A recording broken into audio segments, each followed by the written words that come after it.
Mr. Speaker, Madam Vice President, honorable members of the United States Congress, distinguished guests, ladies and gentlemen, dear citizens of America, a new nation conceived in liberty and dedicated to the proposition that all men are created equal.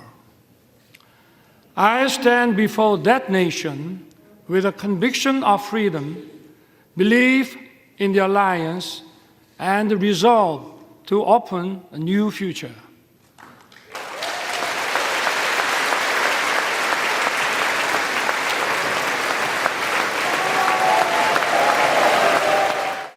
I take this opportunity to pay tribute to all the Korean War veterans and their families.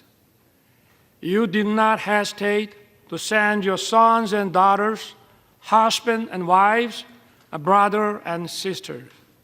You answered the call to defend the freedom of a country across the Pacific. I thank the U.S. and its people for honoring the Korean War as a proud legacy. Thank you also for treating the veterans with honor and respect.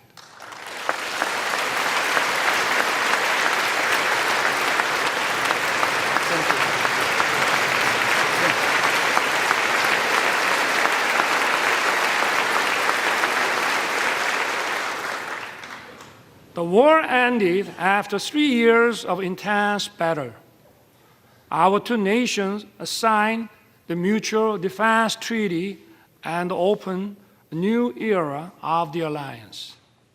Ever since, the Korean people rose from the ruins of war to build a thriving nation.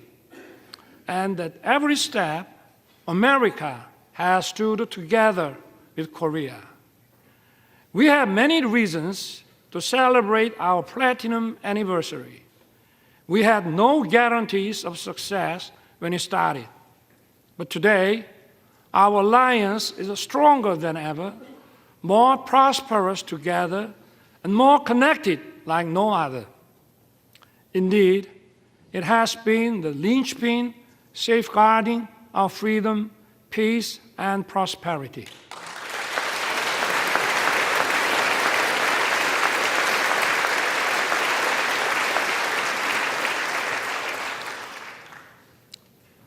Once a recipient of aid, Korea is the only nation in modern history to become a donor.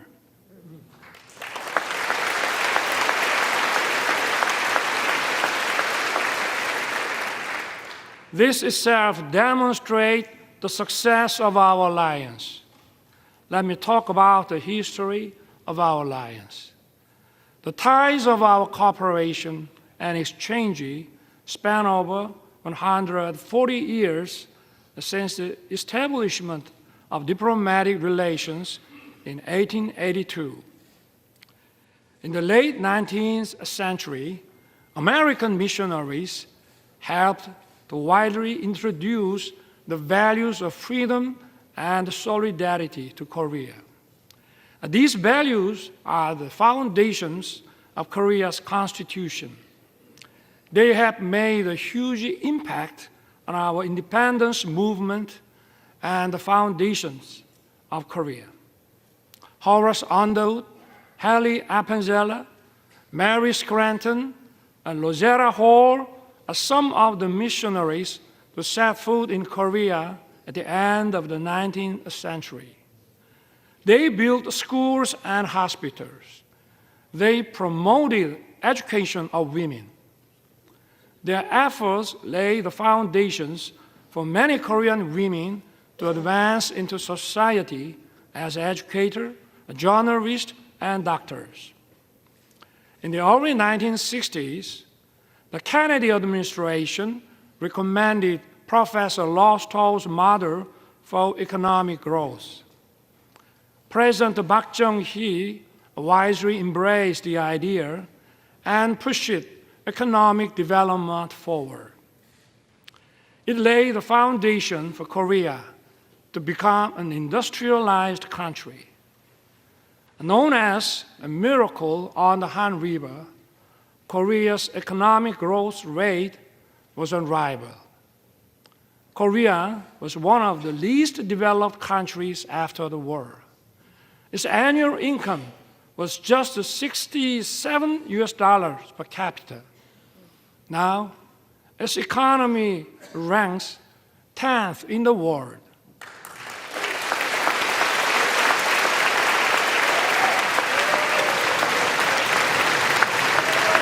Thank you. Thank you.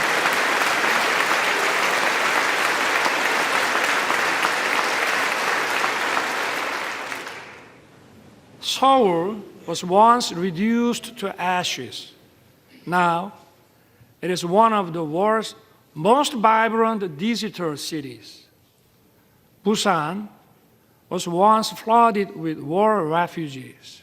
Now, it is the world's second largest port city in terms of transshipment volume. It is also bidding to host the World Expo 2030. Korea is winning the hearts of global citizens. It is dynamic, freedom is thriving, and democracy is robust.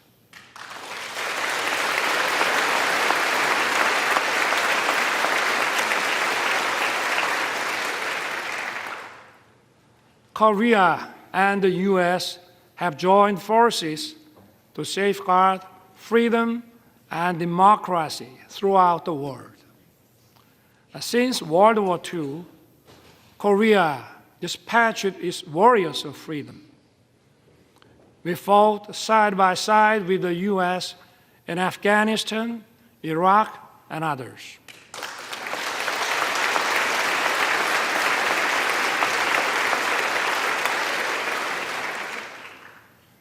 For over 70 years in the history of the alliance, we worked together in military and security sectors. We also expanded our cooperation in the economic field. Our relationship has evolved from one of unilateral assistance to a partnership that is mutually beneficial. The KORUS FTA was approved with the full support of the US Congress in 2011. Since then, our bilateral trade has increased by 68%. Korea's companies' investment in America has tripled. The US companies' investment in Korea has nearly doubled. Korean companies are contributing to vitalize the US economy. They are producing EV batteries, semiconductors, cars, and other products here in America. And more importantly, they are creating decent, well-paying jobs.